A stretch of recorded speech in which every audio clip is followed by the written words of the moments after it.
Hello, good morning, everybody. Looking forward to spending some time with you here this morning talking about mobile and blockchain. Just really quickly about me. My name is Matt Larson. Normally I'm based in London, but actually in Los Angeles today. Was here for BlockCon, a blockchain conference down here in Southern California, and would love to connect with all of you. You can find me on Twitter, LinkedIn, shoot me an email. And if you're in London or here during the BlockCon this week, would love to catch up and learn about what you're working on. And also as a way to stay connected, myself and a few of my friends have started a blog called Crypto Buzz. So if you're interested in staying involved in all things blockchain and cryptocurrency, we post a blog and sort of a weekly highlight of what's going on in the news that week. So feel free to check out our blog and sign up there. To start off, when you talk to people that are in the blockchain space or in the cryptocurrency space, you often hear the word rabbit hole. And this was sort of my entry into the rabbit hole of diving down and really understanding what is going on around Bitcoin, blockchain, cryptocurrencies, etc. I wish it was, an altruistic approach and that I had big dreams of how this technology could change the world. But initially, I came across it because of this investment newsletter, which reported life-changing gains, how to profit from the next Bitcoin. And that was about a year and a half ago, and no one was really talking about this thing. I had heard about Bitcoin before, but it wasn't something in the news all the time. It wasn't something that I heard from Uber drivers and from friends, but that has obviously changed a lot. And this is the price of Ethereum, which some of you are probably familiar with. It's not the skyline of Dubai. But we've seen this technology take off and the price of Ethereum skyrocket in a tremendous way. Now, the first time I gave this presentation was at a Microsoft conference, and we were at the top of that first tower, and so we've obviously seen a lot of volatility since then. But there's a ton of hype and a ton of interest in this space, and we're seeing that in the news even more now than we were even a few months ago. So I want to spend a few minutes today and sort of cut through all this hype and help you understand what the technology is and what the potential opportunities are for this blockchain and cryptocurrency space. And so to do that, I want to start by discussing mobile and how it's been key to this decentralized philosophy of Bitcoin and blockchain. Also, what is the blockchain at a very high level and why you should care about it? What are some of its implications? We'll do a quick view around mobile and blockchain and Microsoft's approach to this and a few case studies. And then finally, how going forward, mobile will be the primary tool that we'll use in this future blockchain world.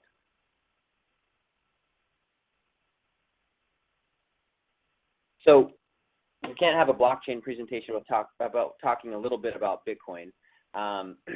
Normally when I do this presentation, I have everybody toss out all of the words that they can think of when I say the word Bitcoin. And so I write on the board things like Silk Road, money laundering, ransomware, play internet money, etc. So imagine that we've written all those on the board, and we're going to erase all those words and think about this with a new lens.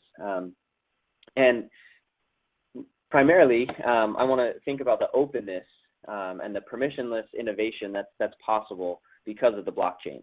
And I would argue that the openness has been driven in a large part because of the mobile phones, these supercomputers that we carry in our pockets. And a great example of this is banks. Think of the last time that you physically walked into a bank branch. For me, it's probably been years. And banks are sort of this ultimate intermediary. It's an institution that has portrayed trust in every way possible. They have these grandiose marble columns and smartly suited gentlemen bankers walk in and out with top hats on, right? However, I think of my bank now in an entirely different way. I think of it as an app on my phone. And since I don't go to these institutions, these physical grandiose buildings, I think our trust has been removed in a way from these banks. And with issue after issue of broken trust, we've seen individuals even going, to a farther extreme where they're bypassing banks altogether and engaging in peer-to-peer lending through apps like Lending Club and others. So first we had banking networks that were symbolized by marble-pillared edifices, and now our banking networks are largely contained in our pockets. In fact, these phones have proliferated networks in ways that we've never seen before. We have mobile networks, we have social networks, we have search networks, we have professional networks. We have networks of strangers' cars that I can jump in and get from A to B. We have networks of strangers' homes where I can stay in virtually anywhere around the world. And Naval Ravikant gave this great quote. He's the founder of AngelList and a prolific thinker in this new blockchain and cryptocurrency space. He talked about how humans are the networked species, that networks allow us to cooperate when we'd otherwise go it alone. But every network has an element of trust, and we have to have confidence in the system in order to play the game. And we've seen that as our networks have evolved in size and scope, that the way that we think about trust in these networks has changed as well.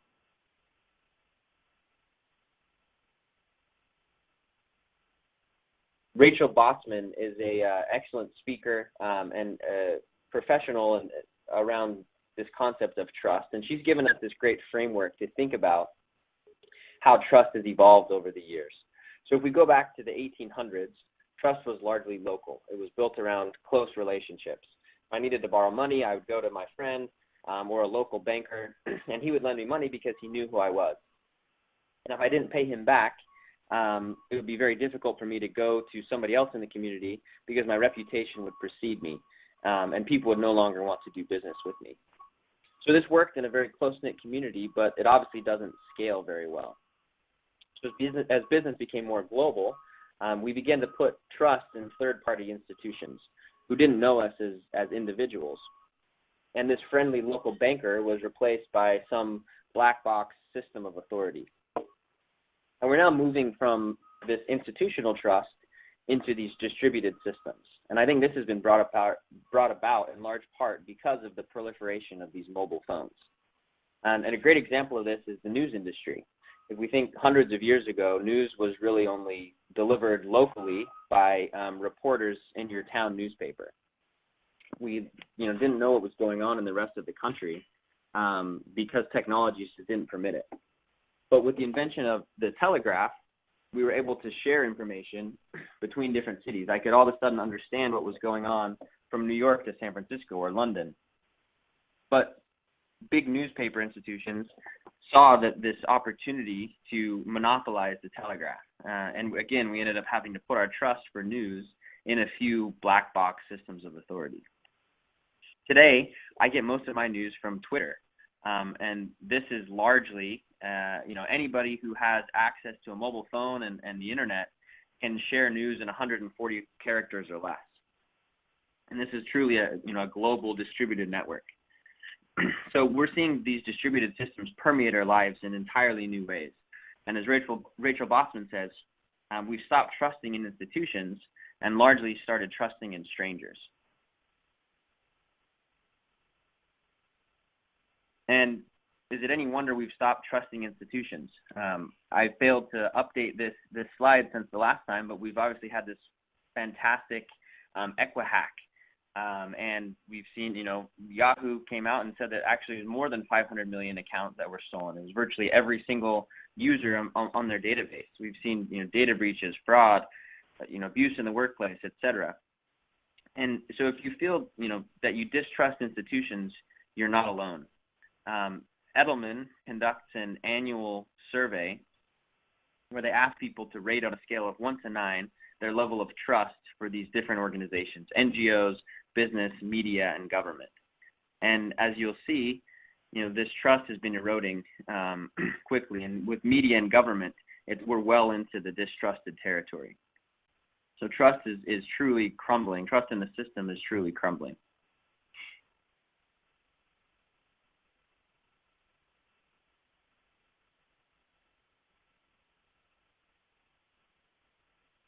So,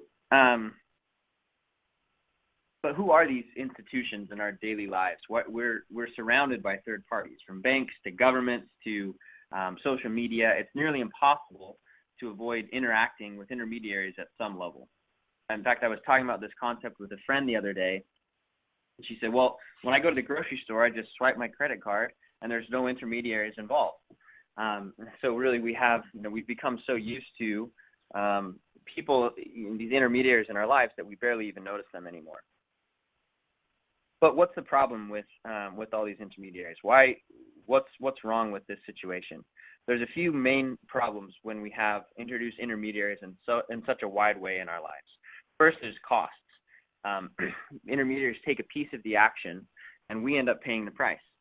So think about the 3.5% credit card fees that local grocery stores have to pay, or a hardworking immigrant who's sending money back home to her family and has to pay a 10% fee just to move that money internationally. Second, intermediaries are inefficient. Going back to this international payments example, it takes 2 to 4 days for that money to be transferred across borders. And even my own bank account in my own country can take 3 to 5 business days for that money to exchange hands. So it's an incredibly inefficient system.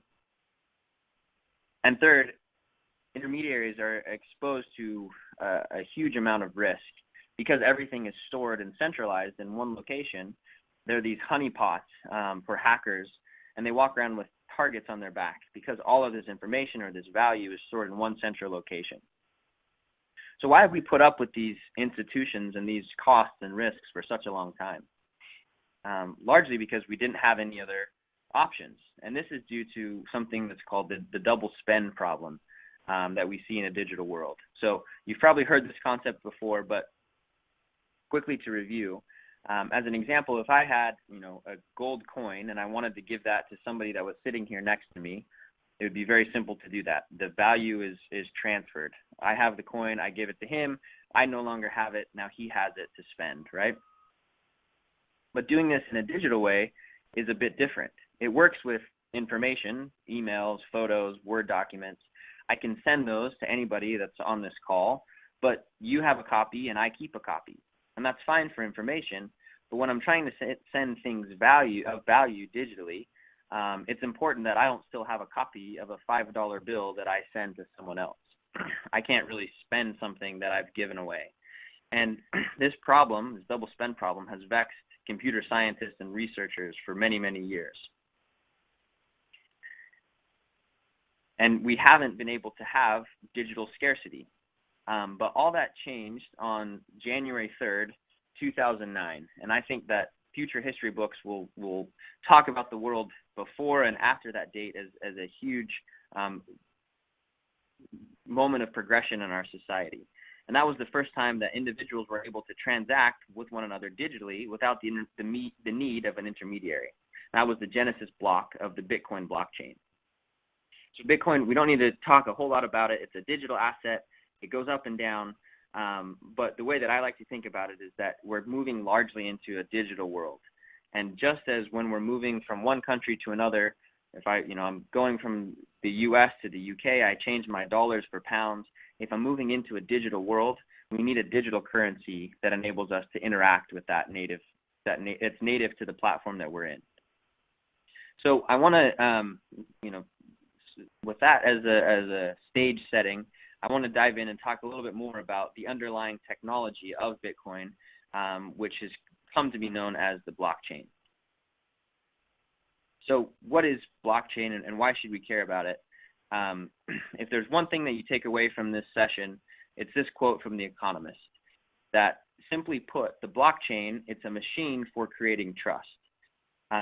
So the ins and outs we'll dive into here at a high level, but just remember that it's a machine, as we talked about, for creating trust.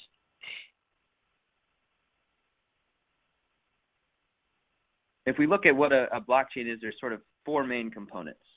First is that a blockchain is nothing more than a ledger. It's a database.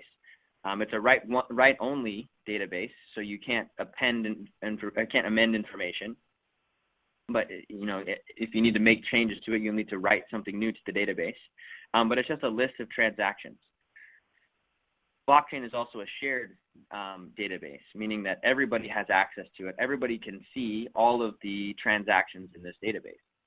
It's also distributed, meaning that there's not one central authority of this database. The data is distributed across all of the nodes throughout the network.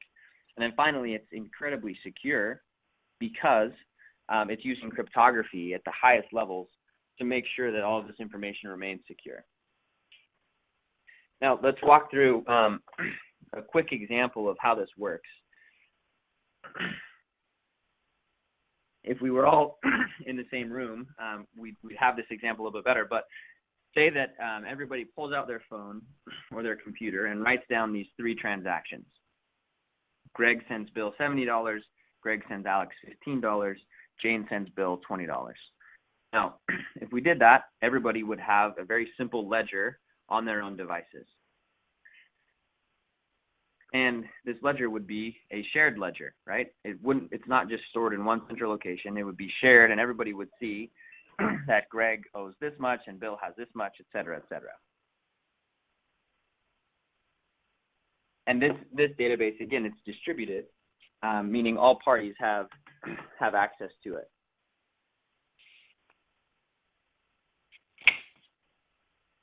And finally, this is an incredibly secure, in this example, we're not using cryptography, but in a real blockchain, we would use the highest levels of cryptography to secure all this information so that we could trust that all of this information is actually accurate.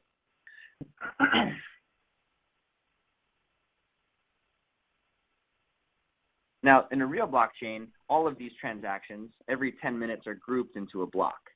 And this block is sealed up via cryptography. All of the transactions are hashed together, and then they're hashed to the previous block. And over time, it creates this chain of blocks, which is a very unique database structure. And this blockchain is then shared through all nodes across the network. In some cases, this involves more than 30,000 nodes. So think about the security in this system.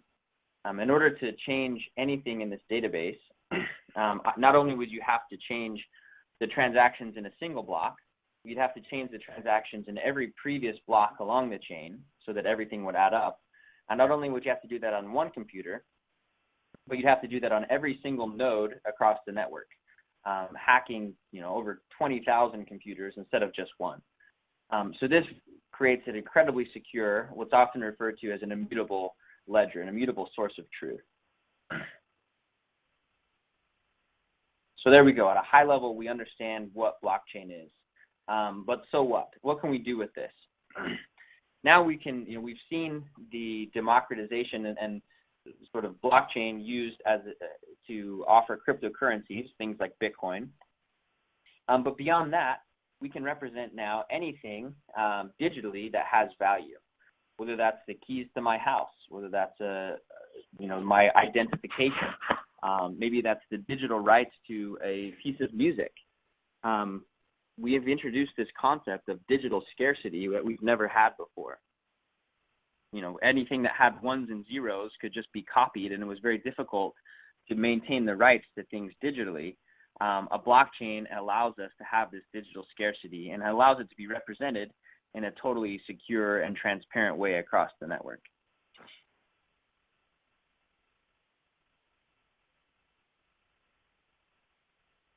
Now, we've seen sort of an evolution of this.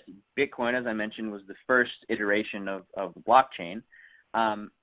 And a lot of people call this or think about it as blockchain 1.0. But we've seen a tremendous amount of innovation. And there's now, I started this conversation today talking about Ethereum and how its price has skyrocketed over time. And this can be thought of blockchain 2.0. A great example that I like to give in thinking about these two is that Bitcoin was sort of BlackBerry, in the sense that BlackBerry was really good at sending messages. And Bitcoin is really good at just sending transactions. Ethereum came along and did, in a sense, what Apple did, in that it gave a platform for people to build on top of. The killer thing about iPhone was not essentially the hardware, but the platform to build applications on top of. So Ethereum made it very easy for developers to extend this blockchain capability and build things on top of it. And they introduced this concept of smart contracts. And where Bitcoin is just sending, transactions, smart contracts allow you to program these transactions, to add logic into how you're sending these transactions to one another. One of the best ways to think about a smart contract is to envision a vending machine.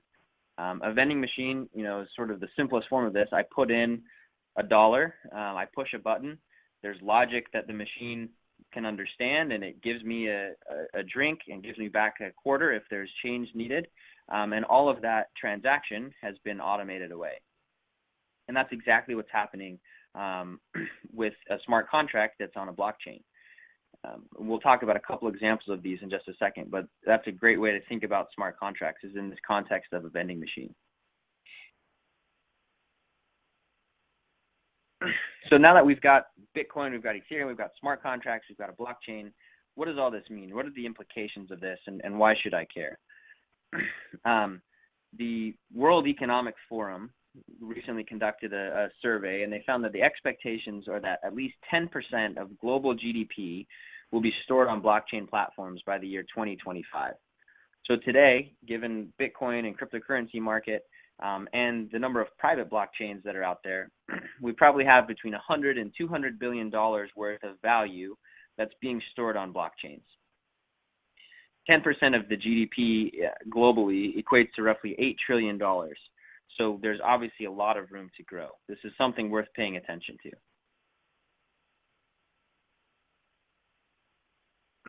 Now, blockchain enables us to tackle all kinds of different problems. This list is obviously not exhaustive, but gives you a good idea of the types of problems, the types of solutions that we can build with a blockchain platform. We see a ton in the financial sector because it's been focused primarily there, but we can do a lot of different amazing things. And the common theme among all these solutions will be stripping away intermediaries or decreasing their power and allowing a network to interact and exchange information and value one with another.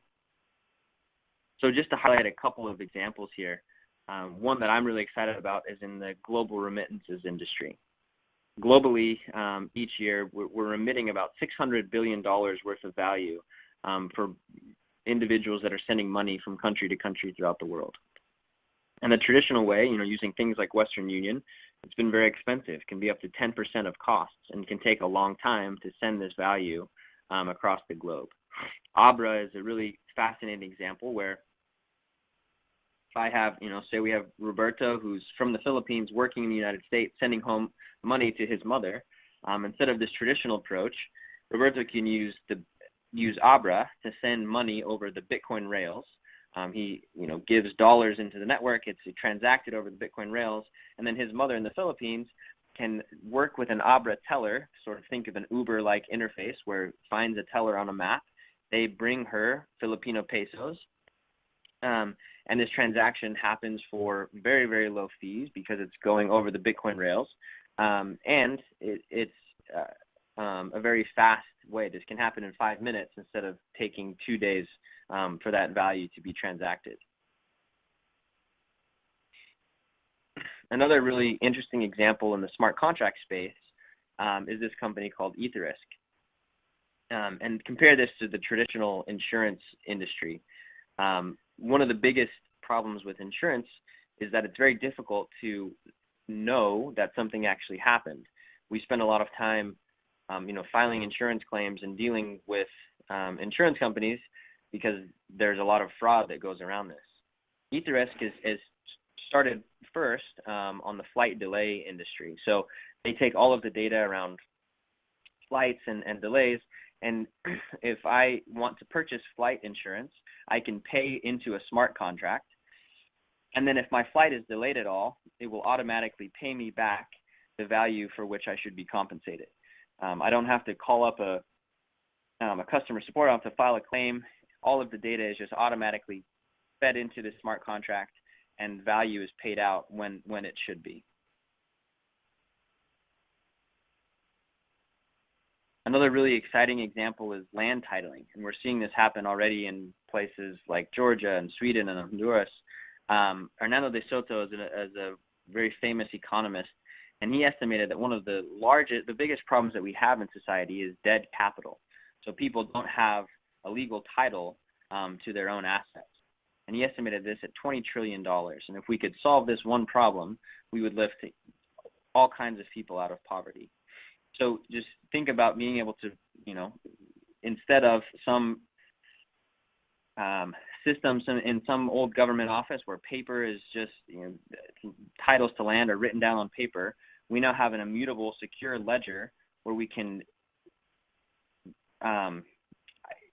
correctly identify people's lands with the proper owner, and it's secure. No central authority can go and change that or can go erase that. Everybody can see that this person has access to that land or this house or whatever the asset might be.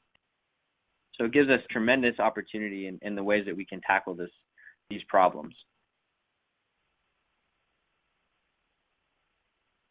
So I want to transition for a second and talk about how Microsoft is looking at this opportunity and some of the things that we've done in this space. Microsoft's vision is pretty high level and working.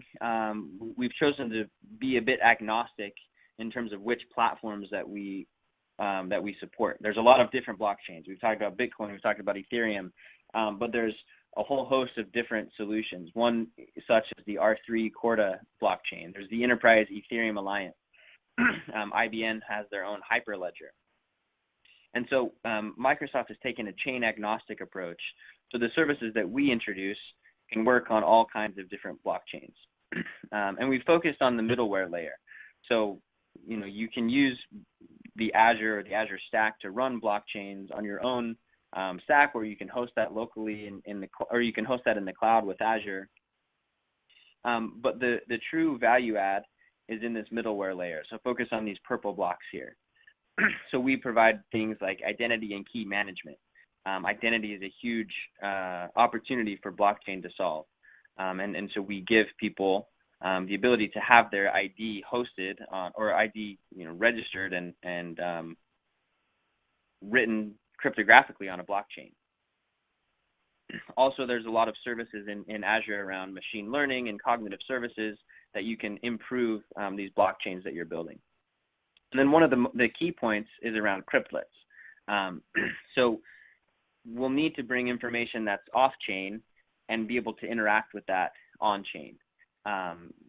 Think of a smart contract that's going to pay someone out based on the price of Microsoft stock. The price of Microsoft stock isn't recorded on the blockchain, and so we've introduced this concept of cryptlets, which is this secure bridge to bring information off the chain into an on-chain world.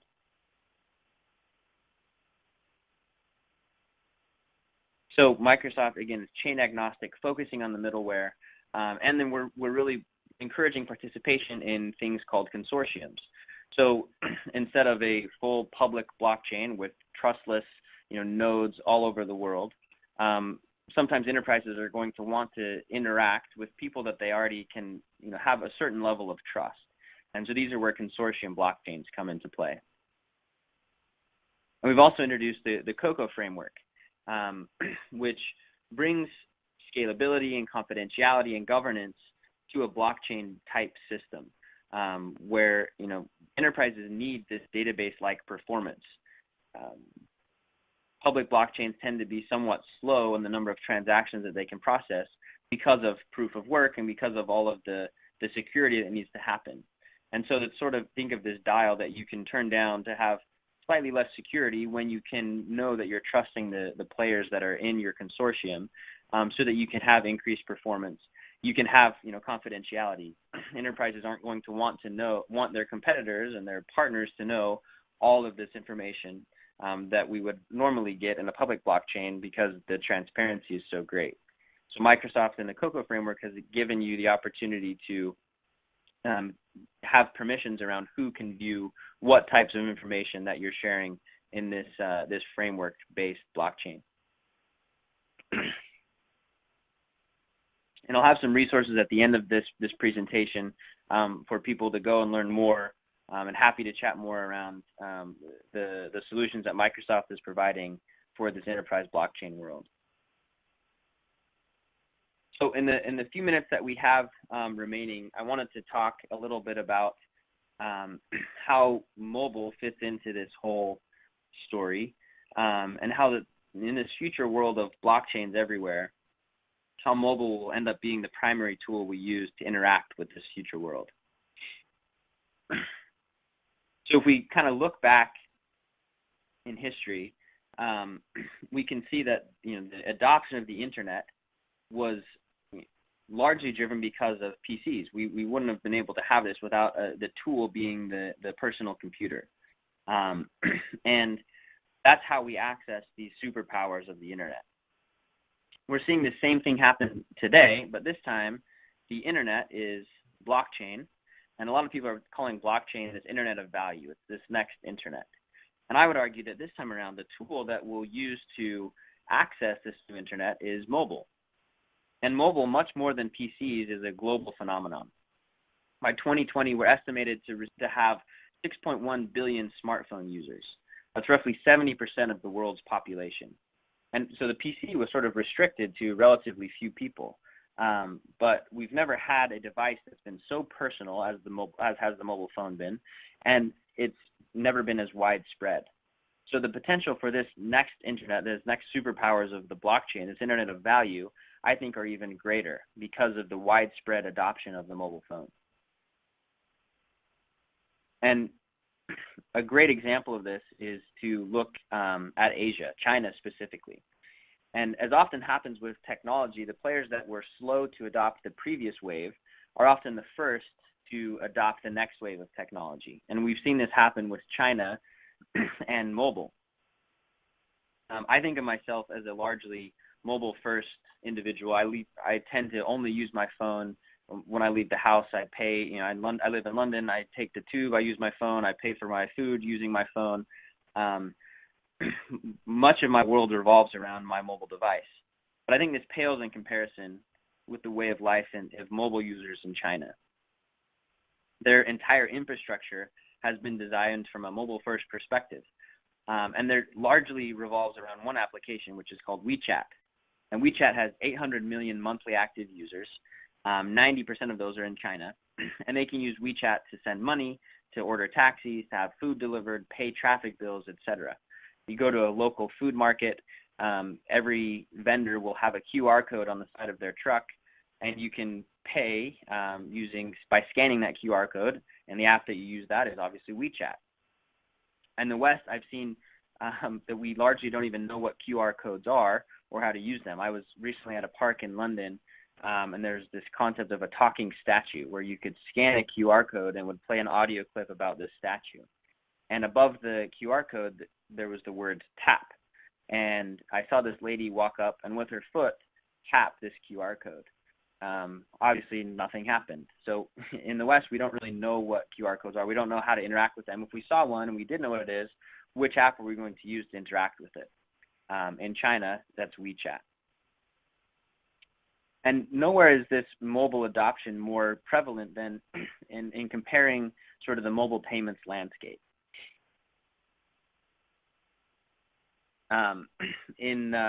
This is stats in 2016, the volume of mobile payments. And you can see that in China it was $8.6 trillion of mobile payments volume, compared to only $112 billion in the U.S. This is a log scale, just so you can sort of see that. Otherwise, the U.S. wouldn't even appear as a blip on this graph. And the other staggering factor about that is the amount of growth. The U.S. grew about 40% year over year, compared to China's 10 times that and 400%. Now, obviously, there's a lot more people, and so let's take a look at this at a per capita way. In China, the average person spent about $6,000 in mobile payments in 2016, compared to only $350 roughly in the United States. So because of Asia's adoption of mobile, they're also adopting mobile payments. And those things together kind of create this perfect storm for the adoption of blockchain technologies and digital currencies like Bitcoin and others. And we're seeing a tremendous growth and groundswell in the blockchain adoption in Asia. In fact, Singapore is calling themselves Crypto Valley as a result of this. So as you think about blockchain, I would encourage us all to think about this new world from a mobile perspective. and that mobile will be the primary tool that we'll use to interact with this new blockchain world. And to me, that's incredibly exciting because we've never had a piece of technology as personal as our mobile phones. 80% of mobile users are within arm's reach of their phone for all but 2 hours of the day. We're incredibly, these devices know who we are, they know where we go, we use them in an ordinary amount of time in our lives. And this, combined with the potential of blockchain to connect us all in incredibly new ways and allow us to transact and trust and interact with one another, we can truly bring the world together in ways that we've never done before. And a great example of this is looking at the world unbanked. A McKinsey study recently showed that over half the world's population, adult population, is left without access to banking services. And nearly 90% of these are located in Latin America, Middle East, and Africa, and Asia. Everything highlighted in purple here. But let's take a look at how many of these people in these different regions have access to mobile phones.